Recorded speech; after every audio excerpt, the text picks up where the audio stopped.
खबर के साथ राहुल गांधी से जुड़ी बड़ी खबर सामने आ रही है। राहुल गांधी के खिलाफ मानहानि केस से जुड़ी ये बड़ी खबर, जहां पर आज सुल्तानपुर में मौजूद एमपी और एमएलए कोर्ट में सुनवाई होने वाली है। 2018 में दायर मानहानि मामले की आज सुनवाई होनी है। बीजेपी लीडर विजय मिश्रा के जरिए से केस दर्ज किया गया था। शिकायत कराई गई थी। आज राहुल गांधी पर लगे इल्जामात की तस्दीक की जानी है। बताते चलें कि मुकदमा 2018 के कर्नाटक असेंबली चुनाव के दौरान मुबैना काबिल एतराज तबसरे से जुड़ा हुआ था।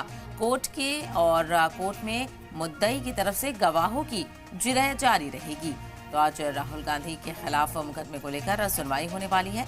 राहुल गांधी के खिलाफ मानहानि का मुकदमा है और आज सुल्तानपुर में मौजूद एमपी एमएलए कोर्ट में सुनवाई होगी। 2018 में दायर मानहानि मामले पर आज ये सुनवाई होनी है।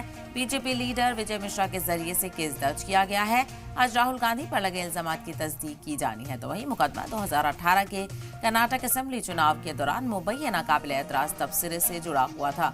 इल्जाम लगाया गया था राहुल गांधी ने तशरीह के दौरान काबिल एतराज तबसरा किया और उसी की शिकायत की थी। तो वहीं बताते चलें कि कोर्ट में मुद्दई की तरफ से गवाहों की जिरह जारी रहेगी।